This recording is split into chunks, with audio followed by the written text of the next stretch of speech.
pressure, right? And so I threw my hat in the ring, but I want to share with you a big part of why I did so. I had so many people who encouraged me, but they never went to MIT. They never went to, they never even applied.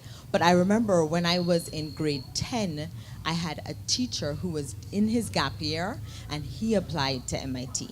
And bless him, but he could not spell to save his life. And when he was going through the process, he lifted as he climbed. And when he got in, it hit me. Oh, so you don't have to be perfect. He's Jamaican just like me, and he got in. So that really, really inspired me to apply. At the time I was applying, there was a pair of twins who also applied. And that made me so stressed out because, I mean, admit it, how cute is it to be a twin? Like, you can just say that, and that should really carry you far away, right?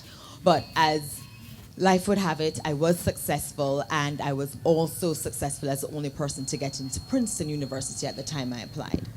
And I share this because I feel that when my grandfather's grandfather was cutting cane along with possible other ancestors in the cane fields of Jamaica, and the back-breaking sun was upon him, he would look up into the sun and dream of me.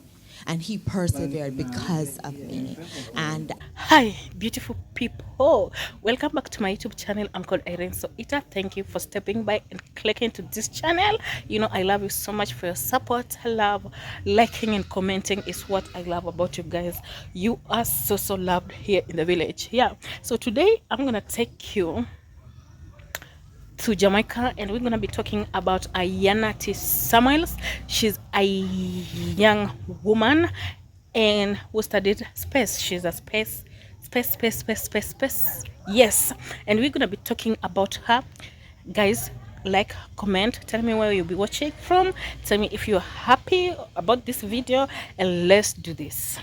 Guys, AYANNA Samuels, she's a space engineer. Mark the word space. From Jamaica, but she works at NASA as an astronaut. She's a space engineer. Like, way, who run the world, girls? Who run this world, girls? Yeah, I know, you know, we run the world, guys. We run the world. And she's a young Jamaican lady who studied. She's an astronaut, as she's a space engineer.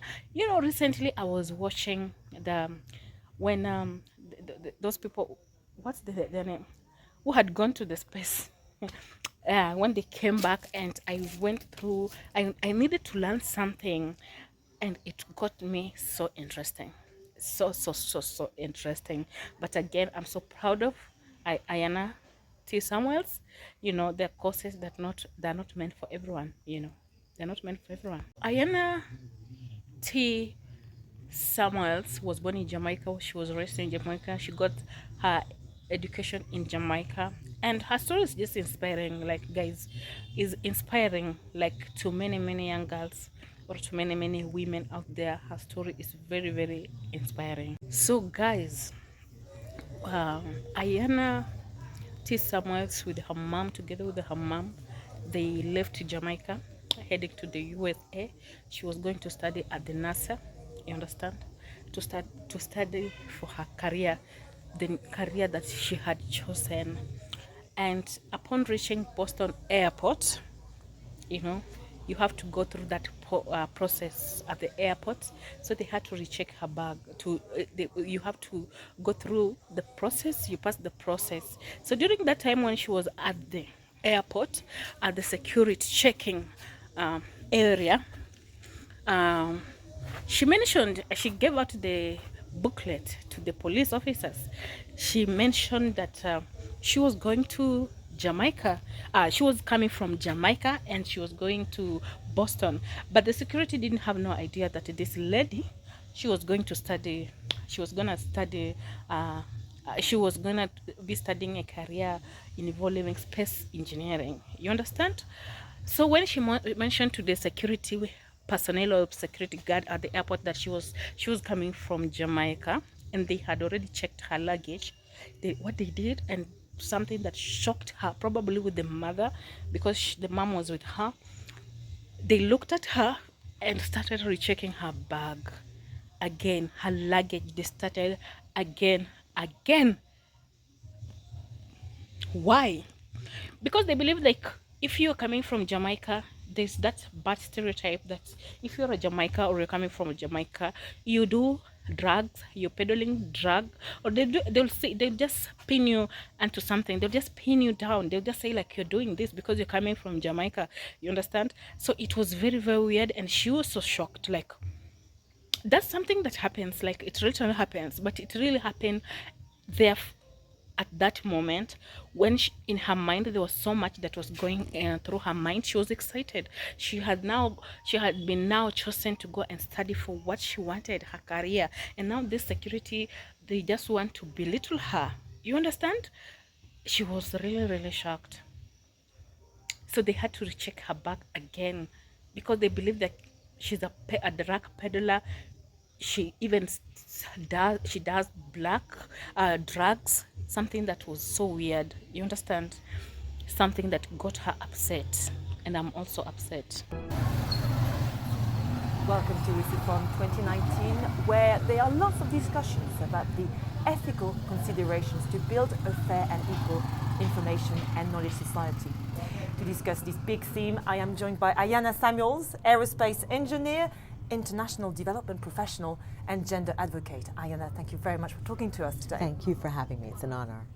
So Ayanna, you have been involved with 3 different panels, and one of them was on AI and ethics, because when it comes to building or creating a new technology, it's important that ethical considerations are included from the very start. Yes, that is so critical, because oftentimes we seek to retrofit.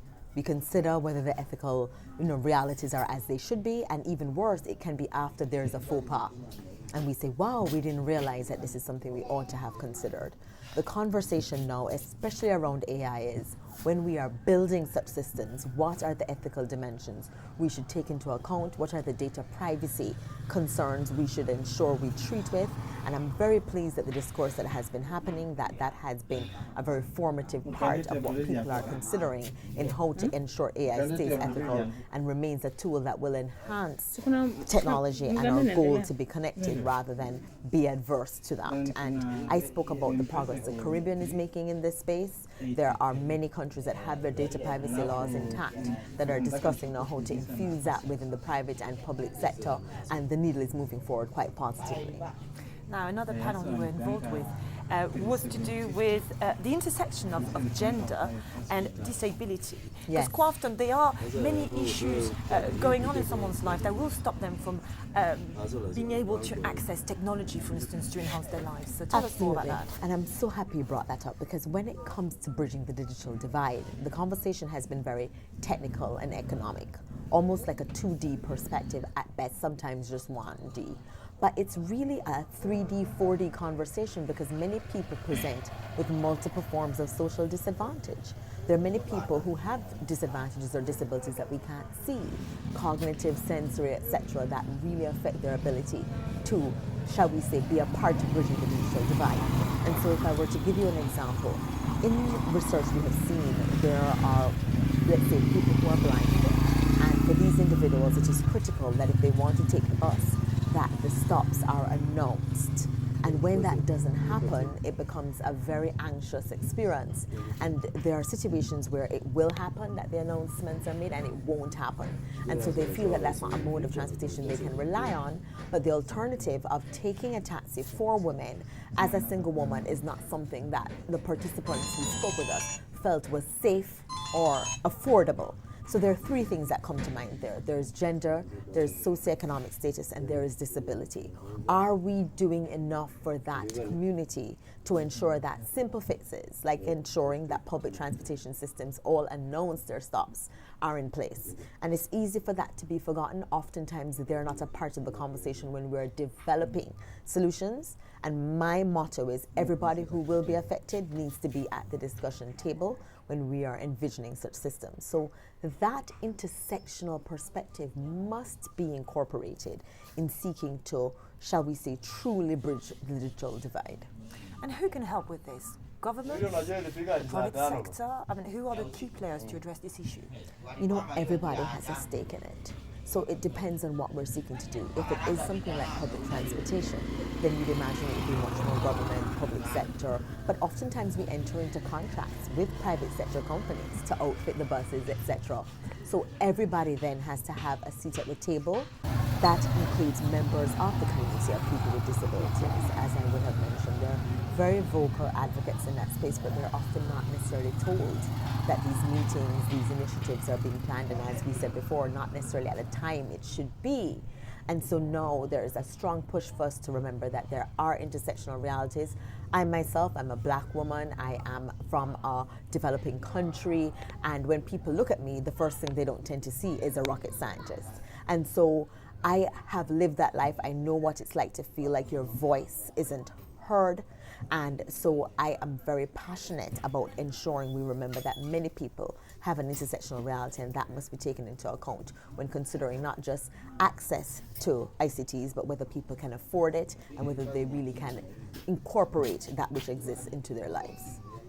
So how can you use ICTs and technology generally to make sure that your voice is heard? How can it be a tool for inclusion and to change perceptions maybe? Yes, oh, thank you so much for that. It becomes a tool for inclusion when we ensure that people can afford it, can access it, and are made aware that it exists. And there's so many different pieces of the puzzle, because there's also the question of barriers to learning about digital tools. Are most of the educational programs in English? Is that something that becomes prohibitive for, the majority of people in the world? What are we doing to address that? In cases where assistive technologies exist for people with disabilities, what is the cost like for these systems? There are many systems out there to assist people with reading programs on computers, etc., but the cost remains prohibitive. Their licenses, it may be attacked by malware, fixing it becomes a problem. Even for something as benign as a wheelchair, there are many insurance programs that don't help with fixing it after they may deliver the first wheelchair. And so that becomes a real problem for the community of people with disabilities, and there are many cases where assistive technologies aren't even a part of what's covered by insurance. So we still have a way to go. For me, it almost is more hurtful to know that the technology exists, but you just can't afford it. And so we still have a way to go to ensure that we really have provided a conduit for people who present with multiple forms of disadvantage to be involved meaningfully in our efforts to bridge digital divide. Are we making progress in addressing this digital divide? The fact that this conversation is even happening with people who are decision makers makes me feel absolutely yes. I saw the aha moments. I heard people coming to me after I spoke about this intersectional reality, and people feel very passionately about it.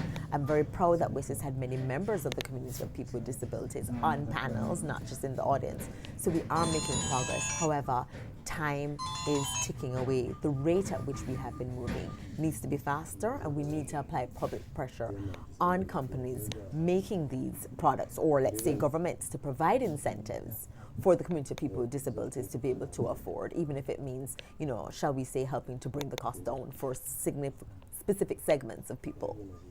AYANNA Samuels, thank you so much for talking to us today. Thank you. Very always enlightening. Exciting for me. Likewise. Thank you for your Fantastic. passion. Thank you. Cheers. My grandfather's grandfather was an enslaved African. My grandfather was a pastor, and my grandmother was a seamstress. On my mother's side, my grandfather picked up bottles for a living and would sell it to supermarkets or anybody that would accept the bottles, and that was his means of income as a single father to raise my mother and her 3 brothers. The income he would earn from that would be way beyond the minimum wage. So for me, it's a miracle that he was able to do what he did. And at about mid-teenage years, my mother moved with my grandmother, and she sold fruits in Jamaica's very rough downtown district. So those are the shoulders upon which I stood and still stand, and their objective in their time was to ensure that my parents and their siblings survived. And I promise you that was a most ambitious goal at the time in which they found themselves. So we fast forward, I come into the picture, and as I was growing up, I always wanted to be an astronaut. It was through my veins, it was all I could think about, and my parents made me feel it was absolutely possible. Bless them. It reminds me of inspirational stories I hear about people who are disabled, whose parents never told them they were disabled, whose parents never told them they wouldn't be able to do X or Y or Z because of whatever it was they were facing. What ends up happening in those situations? They do everything we do. They drive, they cut tomatoes with their toes, they do whatever needs to happen for them to accomplish their goals. And so given that my parents made me feel this was absolutely possible, as I grew, I continued to grasp and hold on to this desire. My parents, whenever they heard about astronauts, would tell me about it, and MIT kept on coming up. And I thought to myself, oh my gosh, this is excellent. One of my personal traits is that I feel nothing is worth doing if it's not done well. And so MIT was coming up as the world's #1 engineering university. And I said, okay, that's exactly where I want to go. The only thing is MIT accepts 2.3% of non-North American citizens who apply. And there was an unwritten rule back in 1997 when I applied that only one person per year gets into MIT from Jamaica. I feel like I am his hopes and dreams personified, and that is why I continue to push. If he could have accomplished what he did, then I feel there's nothing I can't do. And so those are some of the things that make me tick. One of the most pivotal inflection points I've had in my life was the opportunity to travel to Ghana when I was 17. And we traveled to the Cape Coast Fort. And I'm not sure, has anyone here ever been to the Cape Coast Fort? Okay, I have one person to my right. And we entered this fort where they would hold enslaved Africans for up to maybe 4 months or so before they would leave on the ships of no return to countries like Jamaica. The room is about the size of this auditorium with 2 windows, I remember, no bigger than 6 inches by 6 inches.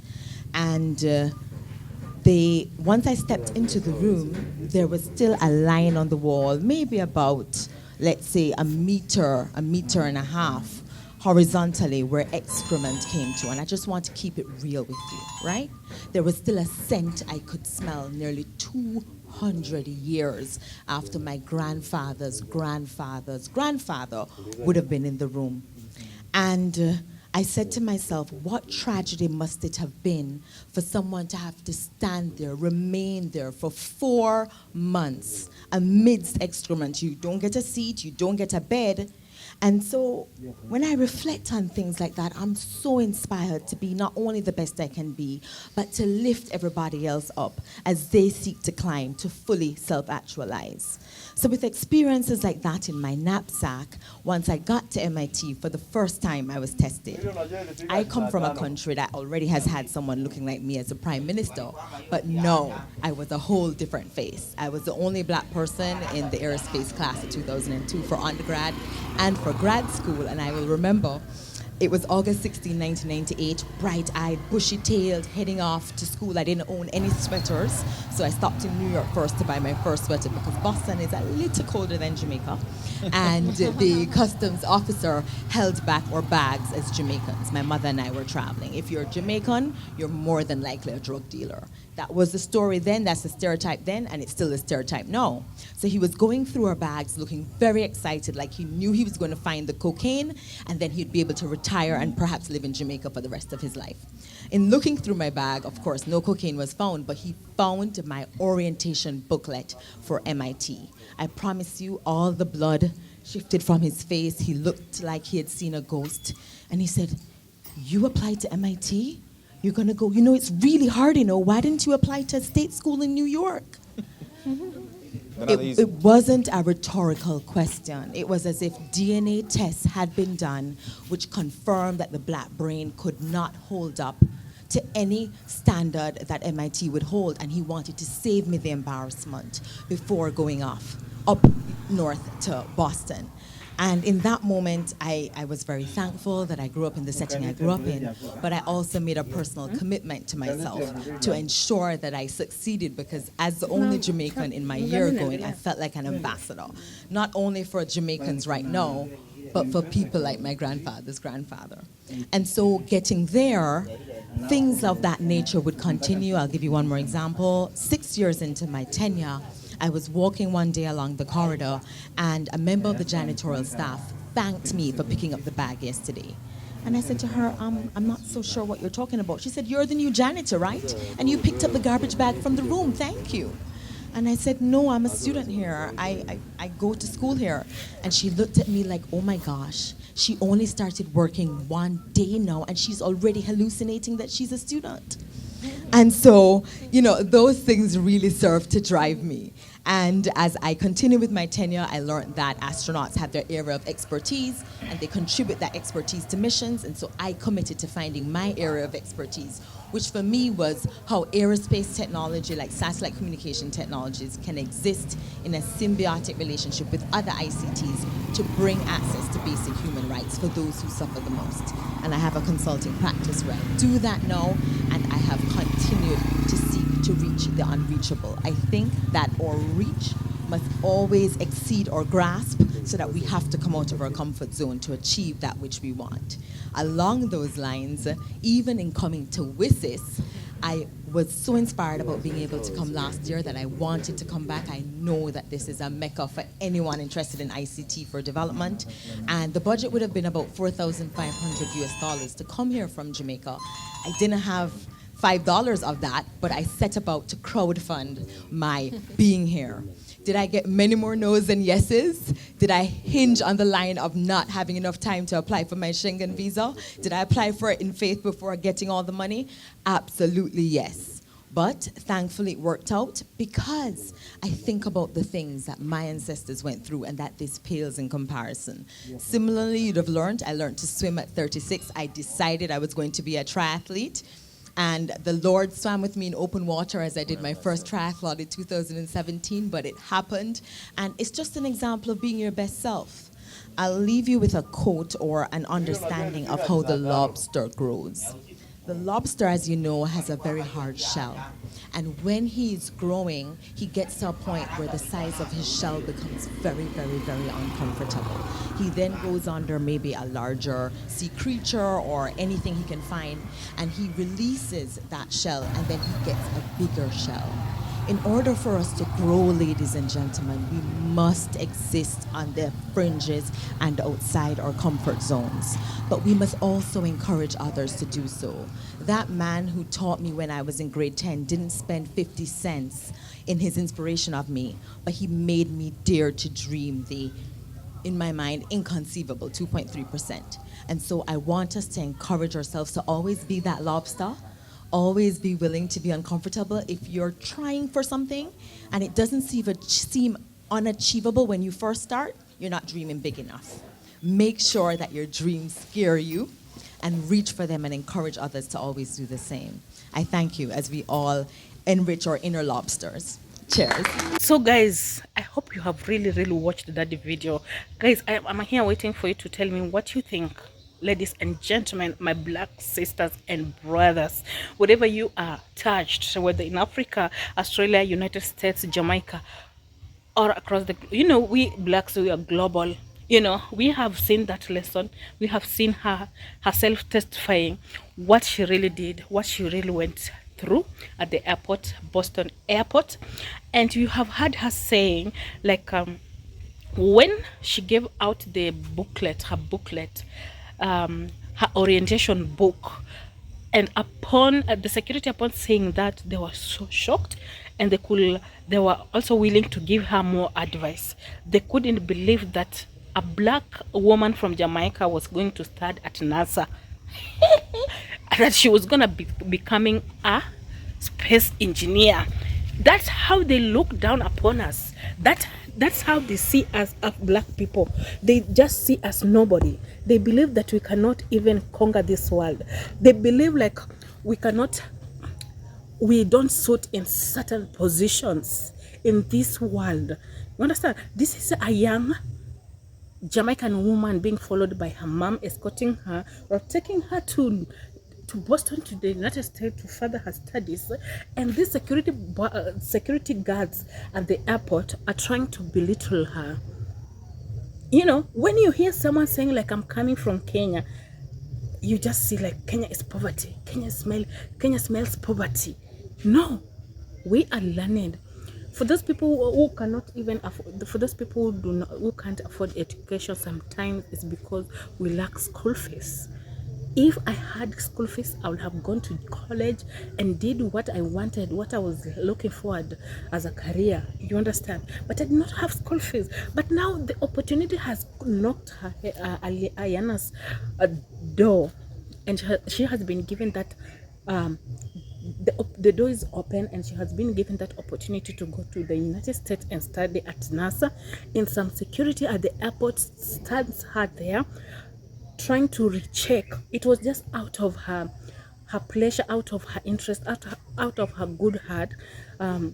She told the security officer that, oh yeah, you know, when you have that excitement, you can't believe it's happening, and you're like, oh, I'm going to I'm from Jamaica. I'm going to study. I've come here to study. When she's saying like, I'm from Jamaica, then you start rechecking her bag. You think she's carrying drugs? If she was a drug peddler, she wouldn't have said she's from Jamaica. And that kind of stereotype is very bad, pinning black people, just believing that black people are the ones who are involved in bad things, like in drug, in stealing, in doing illegal things. It's very bad, and it's something that really happens to many black people. You feel like you the racist, like you want to go and do something, but how you'll be treated hinders you. You want to talk because something is spinning you down, something is messing, something is killing, there's something that you're going through, but you cannot talk because you don't know how they're gonna react about it. You don't know how they're gonna frame you. You don't know how they will talk about it, you know. So you are just like a chicken that has been rained on. You understand? That kind of stereotype, it has just to end. That kind of racist, it has just to stop. That we just have to believe in one another. You can be a security guard at the airport and one is working in an office, another one is a businessman.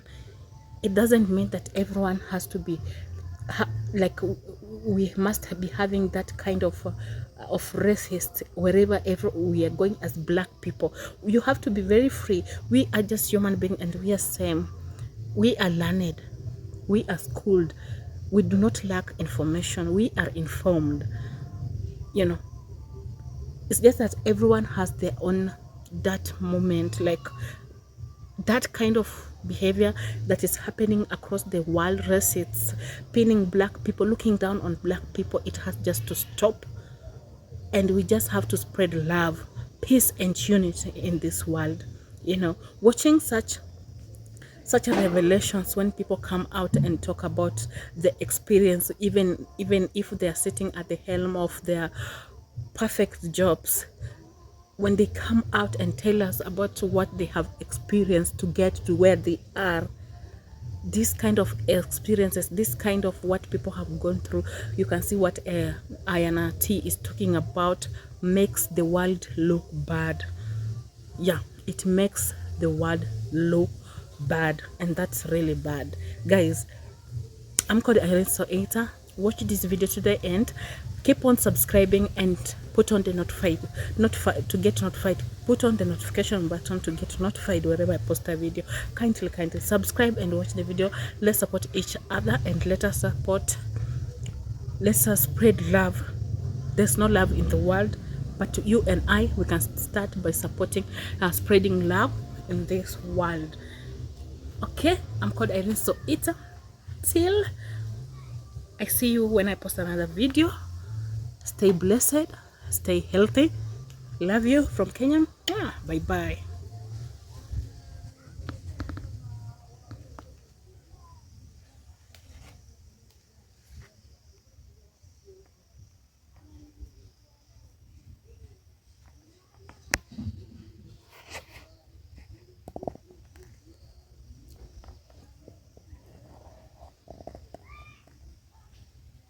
One love. I know I cannot sing. One love, let's come together and we're gonna be alright. Bye.